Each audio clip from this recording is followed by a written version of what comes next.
Madame, Messieurs, fidèles téléspectateurs à l'émission Femmes, encore une fois, nous vous disons merci de rester avec nous et d'être fidèles à cette émission qui reçoit pour vous aujourd'hui le pasteur Zaina Moutouali. Elle nous vient de la Belgique, de l'église Destiny Christian Center.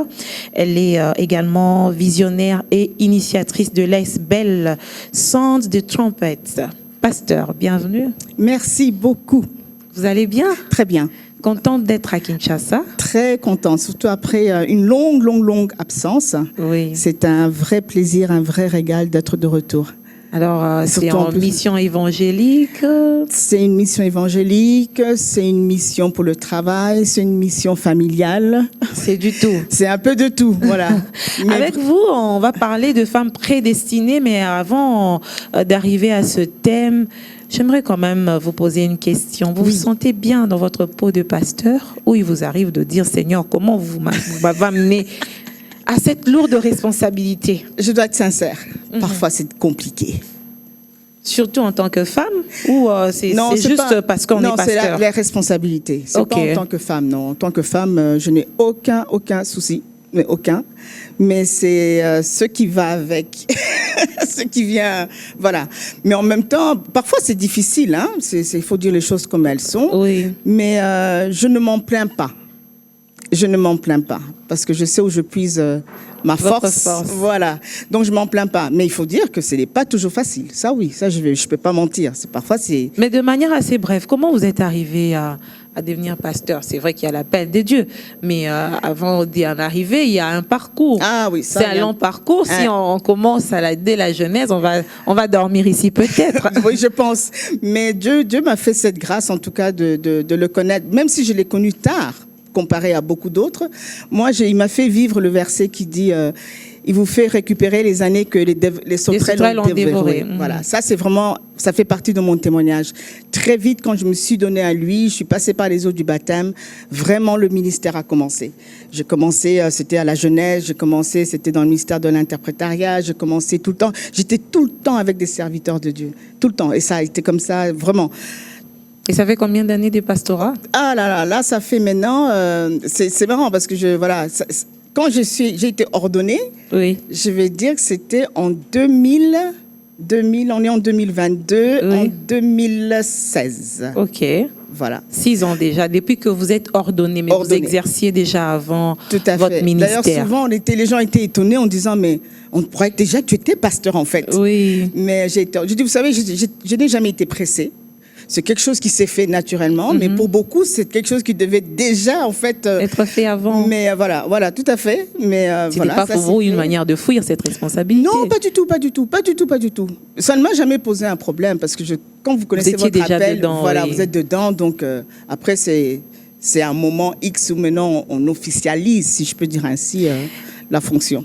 Pasteur Zaina Moutouali, vous-même, vous êtes pasteur, oui. Et en tant que pasteur... vous êtes femme aussi, c'est beaucoup de responsabilités. Aujourd'hui, dans cette émission Femmes, on veut parler de cette femme prédestinée. Qu'est-ce que vous entendez par femme prédestinée? C'est même lourd. Hein? C'est lourd. Non, pourquoi lourd? On est prédestiné. Ok. Si on voit dans la parole, dans Éphésiens déjà 2, 8 à 10, je vais le lire très rapidement. C'est par la grâce, en effet, que vous êtes sauvés par le moyen de la foi. Et cela ne vient pas de vous, car nous sommes, cela ne vient pas de vous, car nous sommes son ouvrage, on parle du Seigneur, n'est-ce pas? Ayant été créés en Jésus-Christ pour de bonnes œuvres, que Dieu a préparées d'avance, afin que nous les pratiquions. Déjà, juste une petite intro, quand on parle de prédestiné, ça veut dire... quelque chose qui a déjà été déterminé à l'avance. Quelque chose qui a été ordonné. Ici, il nous est dit que nous sommes de ceux qu'il a déjà prédestinés pour des œuvres qu'il a préparées d'avance.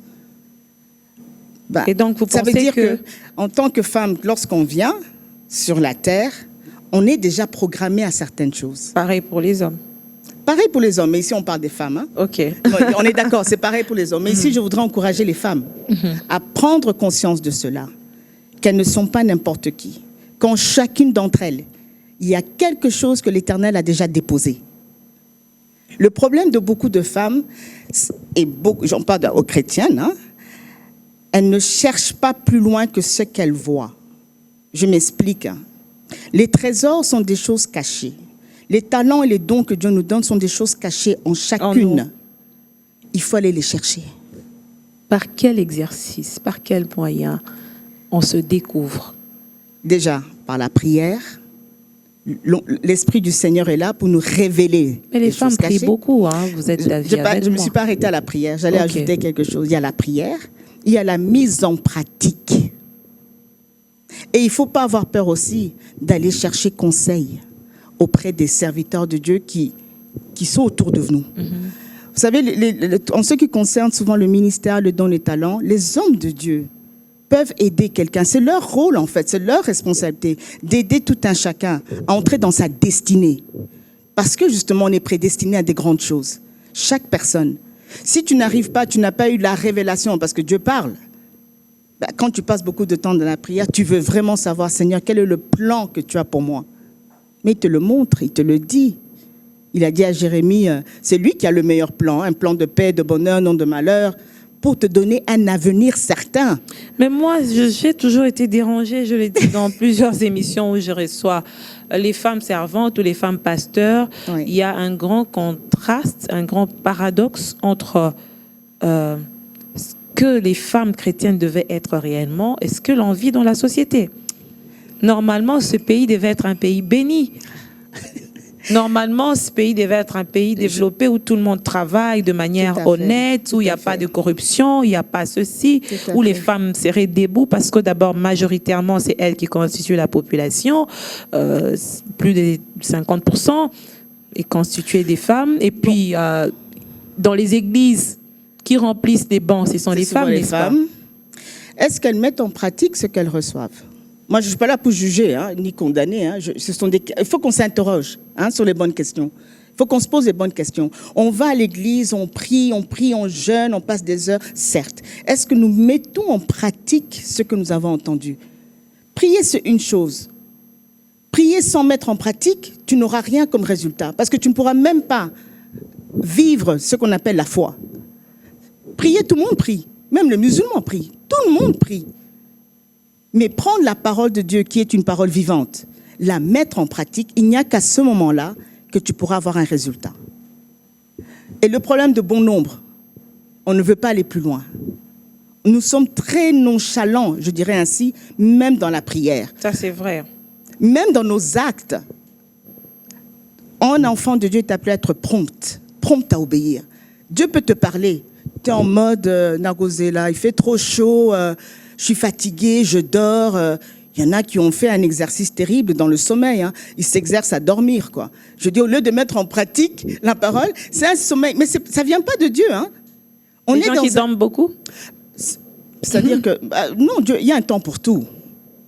Il y a un temps pour tout. Hein. Vous imaginez, on se lève, on n'a que quelques heures dans la journée. Il y a un temps pour dormir, un temps pour travailler. La paresse aussi cohabite avec beaucoup de gens. Il faut dire la vérité. La femme, il y a des femmes qui sont d'une paresse, mais maladive.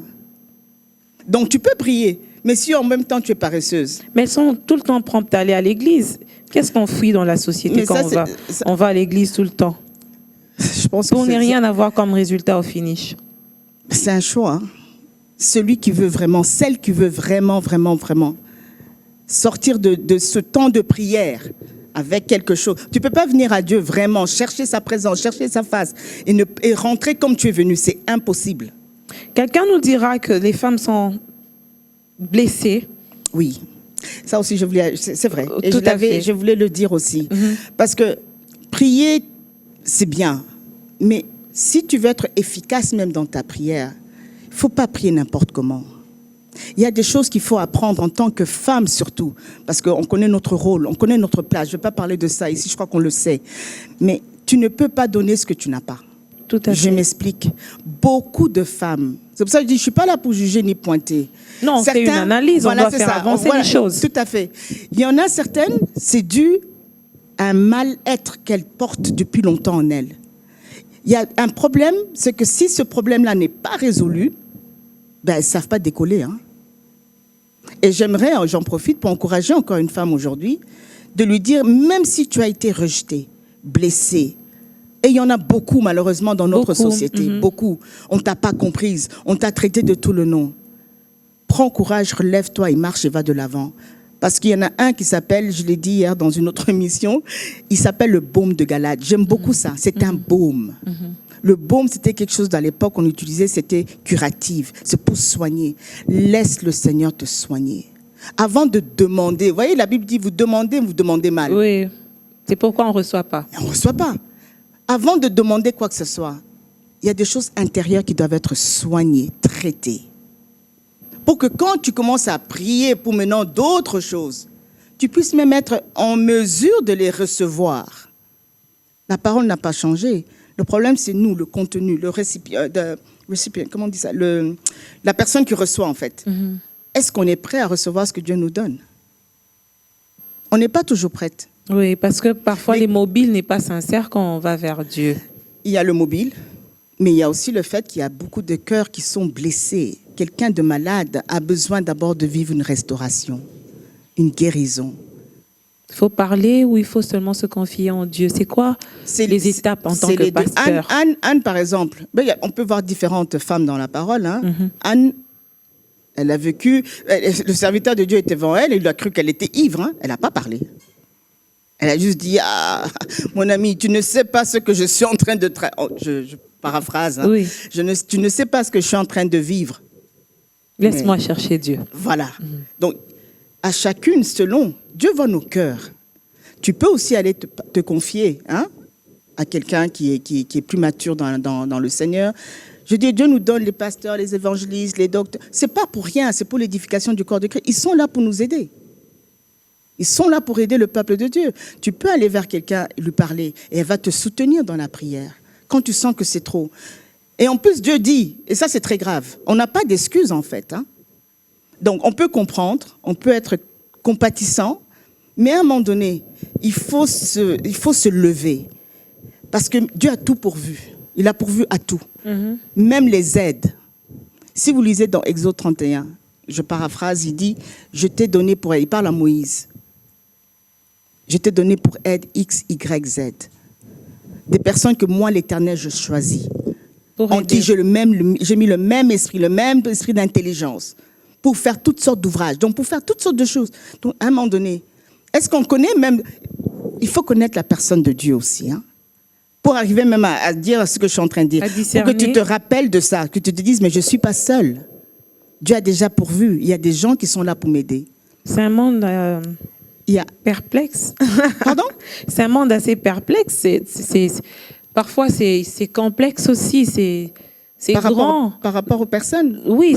En fait, connaître Dieu, c'est toute une école. C'est toute une école, c'est un processus. Mais il se révèle à qui a faim et soif. Hein. Il se révèle. Hein. Ce n'est pas du jour au lendemain que ça se passe. Hein. Mais Dieu peut visiter quelqu'un aussi comme il le désire. Il peut le désirer en un instant. Il est souverain. Mais à partir du moment où au moins tu fais la démarche sincère d'aller vers lui, mais il pourvoira. Mais il y a un problème avec cette femme qui est prédestinée. Parfois, on a l'impression qu'elle est prédestinée aussi à des mauvaises choses.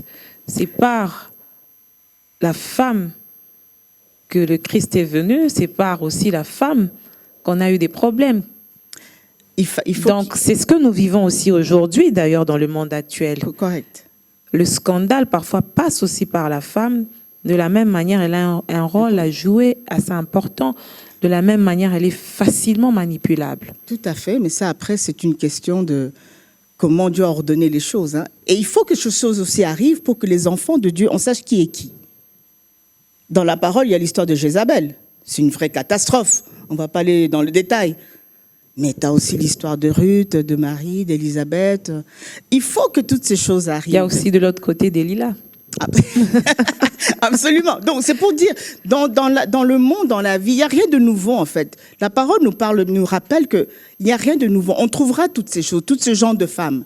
Après, c'est à chacune de faire le choix. Parce qu'à la fin de chaque histoire, on nous montre le résultat, la conséquence. Donc, une femme qui a été enseignée, qui a compris ça, doit ensuite faire son propre choix. On ne lui impose pas. Ou tu choisis la vie ou tu choisis la mort.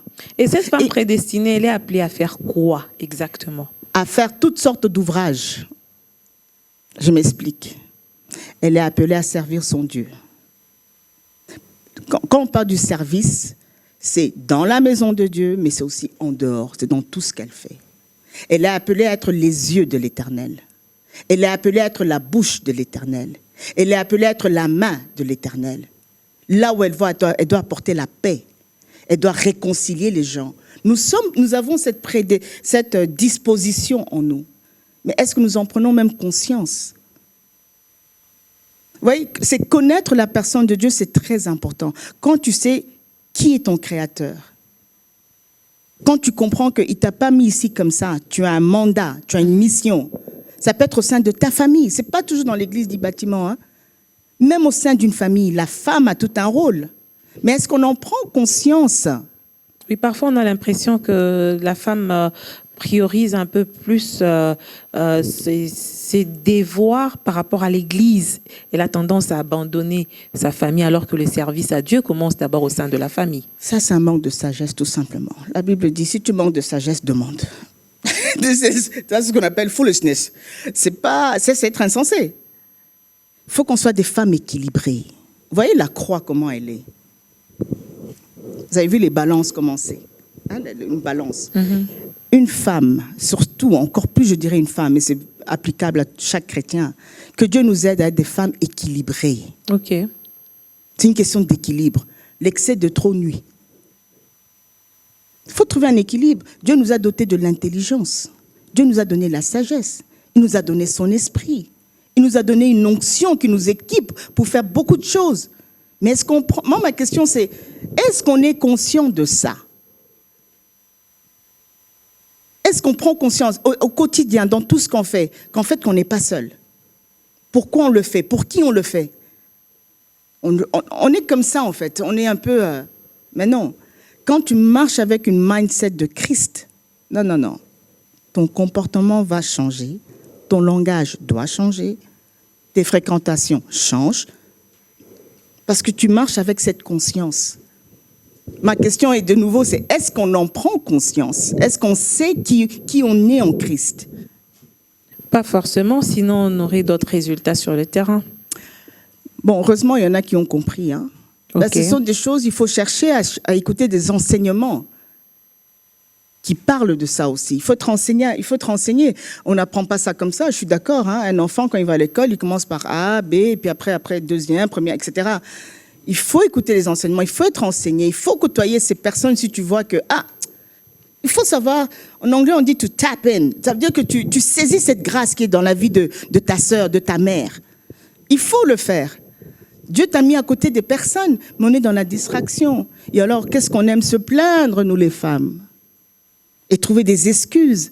Mais on n'a pas fait ceci. Voilà. On a beaucoup trop d'excuses. C'est trop facile, hein, les excuses. Quelle devait être notre attitude? Se lever. Écoute la parole, mets en pratique. Mais si la nourriture n'est pas bonne? Bon, on parle du Congo? Oui. Il y a combien d'églises? Les femmes sont très loyales. Ton salut, hein? Ton salut. On ne rigole pas avec les choses de salut. Si tu sens que ça ne va pas, je ne vais pas encourager quelqu'un à quitter son église, mais après, c'est un choix. Tu peux être loyal au prix de compromettre ton salut, parce que la nourriture que tu manges va définir beaucoup de choses dans ta vie. Hein. On ne rigole pas avec ça. On ne rigole pas avec ça. Elles aiment surtout là où ça bouge avec les prophéties. Ça, c'est la maladie du siècle en Afrique, je dirais tout simplement. Mais ce n'est pas la prophétie qui va changer ta vie. C'est pour ça que je disais tout à l'heure, on n'est pas profonde. On reste en surface. Mais les choses profondes et précieuses se trouvent dans les profondeurs. Mm-hmm. Où est-ce qu'on trouve les perles? Nous, les femmes, on aime les perles, non les bijoux. Où est-ce qu'on trouve ça? Ce n'est pas dans l'eau, quand tu plonges, tu trouves. Hein. Tu dois aller profond. C'est là que tu trouves les trésors. Mais même cette démarche-là, on ne la fait pas. On ne lit pas la parole, on ne la médite pas, mais on prie. Mais on fait beaucoup de bruit. Prier, Oui. c'est pas... Vous comprenez, je veux dire? Alors, Quelqu'un peut s'enfermer pendant 3 jours, nakenda qui retraite, maman, nazolu kanzambe. Mais après le lendemain, on sent que ça ne change pas. il faut aller plus loin. Et puis, il faut savoir aussi patienter devant le Seigneur. Ok. On vient, on veut. Dieu, c'est pas de la magie. Je disais encore, il faut être intentionnel quand on va à Dieu. Il y a un minimum d'efforts à faire. Et ça, c'est pour tout le monde. Il y a un minimum d'efforts. Parfois, le corps te dit, ah, en tout cas là, tu es bien calé dans ta chaise, là, tu bouges plus. Et tu dis, non, mon corps, tu te tais, je vais me lever et je vais aller. Et ce qui est formidable, le Seigneur, c'est que quand on va à lui, il te renouvelle. Tu peux arriver fatigué de fatiguer. Mais une fois que tu commences à prier, il y a un mécanisme qui se met en place. La force de Dieu t'envahit.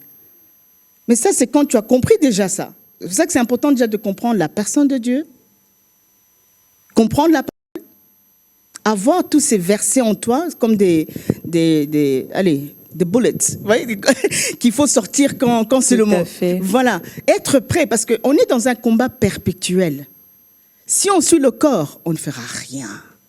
Et qu'est-ce que cette femme prédestinée apporte de plus dans la société, dans l'Église, dans sa famille, quand elle comprend qu'elle est prédestinée à ces choses, capable de faire toute œuvre? Qu'est-ce qu'elle apporte de plus? Elle apporte tellement de choses qu'elle est épanouie. Il y a rien D'abord de... par rapport à elle-même. D'abord à elle-même. Parce que je disais tout à l'heure, tu ne peux pas donner ce que tu n'as pas. La plus belle femme ne donne que ce qu'elle a.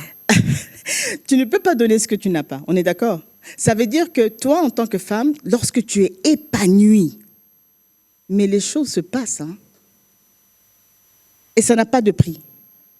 Une femme épanouie n'est pas monnayable. Tu peux pas, elle n'est pas monnayable. Ok. Tu ne peux pas. Non, non, non. Quand elle est épanouie, elle sait qui elle est tranquille. Elle sait ce qu'elle a à faire. C'est juste ça, en L'épanouissement fait. personnel. L'épanouissement, c'est très important parce que même quand on est marié, c'est pas ton mari qui va te rendre heureux. C'est qui rend heureux? Du moins, ton mari peut te rendre heureux, mais je veux dire, la vraie source de ton bonheur. Dans Bien, le mariage. dans- Non, ça c'est une bonne parenthèse que vous venez d'ouvrir. C'est-à-dire que la vraie source du bonheur viendra toujours de l'Éternel. Ok. Cet amour se déverse dans votre couple. Cet amour devient la fondation de votre couple et tu t'épanouis. Mais si tu attends seulement que l'autre te donne, et que toi-même tu n'as pas rempli pour aussi donner, mais tu ne seras jamais épanoui. Satisfaite, oui. Ben non, non, Et c'est ce qui crée des ennuis parfois. absolument. C'est un autre sujet, mais il faut déjà comprendre pourquoi on s'est marié. Hein. Tout à fait. Et quand on se marie pas pour soi-même, là par contre, on se marie pour l'autre. Donc on parlait de l'épanouissement. Cette femme, quand elle est épanouie elle-même, Oui. elle sait apporter quelque chose de plus aux autres. C'est ce que vous vouliez dire. Absolument. Et ça, dans tous les domaines de la vie. Hein. Après, il faut qu'elle soit aussi travailleuse. Parce qu'on... Ah, ça, il faut rajouter. Ah oui. Les chrétiens ont tendance à être des paresseux. J'ai noté quelque chose, j'espère que je vais retrouver. C'est dans Proverbe 19, quand on parle de la paresse. À trop vouloir paresser, mais 19-15. La paresse fait tomber dans l'assoupissement. Et celui qui est nonchalant aura faim. Mais on peut prendre ce terme de la paresse physique tout comme spirituelle. Ok. À trop vouloir paresser, ne t'attends à rien. Proverbe 31 nous parle de cette femme vertueuse. Elle est revêtue de force. Ce n'est pas une force physique, c'est la force que Dieu te donne pour faire ce que tu as à faire. Donc, il n'y a pas d'excuse. C'est de comprendre qui tu es, sur qui tu peux t'attendre et compter et te lever. Quand je dis te lever, ce n'est pas juste se mettre debout, mais c'est de marquer des pas. Ça veut dire que tu dois être en action. La foi, elle est active. Elle n'est pas passive. Si tu n'as fait que prier, c'est bon, maintenant j'attends. Tu peux attendre jusqu'à ce que tous tes cheveux tombent. Il n'y aura rien. Ok. La foi, elle est active. Donc, il faut bannir, il faut travailler. Il faut absolument bannir également la paresse, qu'elle soit au niveau physique ou au niveau spirituel. Dieu, de toute façon, ne nous a pas conçus avec cet esprit de paresse. Lui-même, il a travaillé, non? 6 jours. Il s'est reposé 1 jour. Un seul jour. Donc, qui sommes-nous pour prétendre qu'on est fatigué, on est fatigué, on est fatigué? Amen. Pasteur Zaina, vous croyez en l'apport de la femme dans la société congolaise, puisqu'on est au Congo? Oui. Vous êtes revenu, vous avez vu que Ça bouge un peu? Ça bouge un peu. Il faut encourager, encore encourager. Ok. Moi, je trouve que ça bouge quand même. Il y a des initiatives des bonnes initiatives qui sont prises. Maintenant, il faudra à mon sens, et je le dis avec beaucoup d'humilité, qu'on soit un peu plus dans la diversification également de ces choses. Ok. Parce que tout le monde se lève, mais bon, je ne suis pas restée peut-être suffisamment longtemps, mais j'ai l'impression beaucoup sont dans la même chose. Mais il y a beaucoup de choses à faire. Mais je pense que c'est en train de venir. C'est une question de temps. Je pense qu'il faut qu'on s'encourage ça de toute façon. Et c'est une fierté de voir que. Et avec Sound the Trumpet, qu'est-ce que vous faites exactement? Alors, Sound the Trumpet, c'est une ASBL qui existe depuis plus ou moins 5-6 ans maintenant, qui a 3 volets. Un volet où on fait, en fait, comme c'est le cœur de ce projet, c'est l'évangélisation. On rassemble les gens, on conscientise, on les informe et on les sensibilise par rapport à une cause. Donc, pour faire cela, on utilise surtout des concerts gospel ou des conférences. Et quand on le fait, c'est pour soutenir une cause. En même temps, on prend cette occasion pour sensibiliser les gens. Et c'est toujours autour d'une musique gospel, évidemment. Donc, il y a un message qui est passé. Le public qu'on cible est surtout non chrétien. Bien sûr, on a besoin du soutien des chrétiens, mais c'est un public non chrétien qu'on cible. Parce qu'on veut qu'ils viennent goûter à cette musique, on leur explique, on leur explique de quoi il s'agit. Parce que beaucoup, déjà, quand on dit gospel, ne savent même pas c'est quoi gospel. Donc, on commence déjà par mettre la base. Okay. Ensuite, on a un volet santé, où on organise des conférences, également dans le but de sensibiliser, de conscientiser les gens. Et également un volet où on honore ton père et ta mère, qui s'occupent des seniors, donc des aînés. Parce que vous direz qu'ici, en Afrique, en général, la culture, on s'occupe de nos parents. Mais même ici, il y a quand même des gros soucis. Oui. Nos cocos, parfois, ne sont pas bien traités. Parfois délaissés, traités de tout. Et en Europe, c'est pire. C'est surtout avec cette pandémie que l'accent, on a beaucoup eu le regard porté sur eux. Mais ce n'est pas normal. Le Seigneur nous demande d'honorer notre père et notre mère. Et je pense que quelque chose qui doit continuer. Voilà, afin que tes jours se prolongent et que tu vives longtemps. Et je pense que c'est important, même ici en Afrique, qu'on continue à sensibiliser les gens, qu'on ne se fatigue pas. Nos pères et nos mères sont nos trésors. C'est une citation du Donc, vous envisagez d'entreprendre quelques activités ici au Congo? Ici au Congo, absolument. Il y a tellement à faire. Okay. Il y a tellement à faire et nous espérons, nous reviendrons très prochainement pour faire des actions très concrètes. Et nous prions que cela soit une bénédiction pour bon nombre, en tout cas. Cette émission est terminée. Merci. J'espère que cette femme prédestinée a compris ce à quoi elle est appelée. Et qu'elle va se réveiller et travailler pour pouvoir jouer pleinement son rôle et d'abord aussi s'épanouir personnellement. Absolument. C'est ce que moi j'ai compris. Merci beaucoup. À moins que vous n'ayez quelque chose à rajouter avant que l'on ne se sépare. C'est bien ça. Franchement, courage à toutes les femmes. Elles sont déjà wired, ça veut dire programmées, qu'elles n'aient pas peur d'aller chercher en elles le don, les trésors qui sont en elles pour qu'elles deviennent ces fleurs qui germent. Qu'elles deviennent ces fleurs vraiment qui s'épanouissent et qu'elles dégagent une bonne odeur. Merci, pasteur Zaina Moutouali, d'avoir répondu à notre invitation. Merci, madame, messieurs, aussi de votre fidélité et de votre attachement surtout à cette émission et à très bientôt.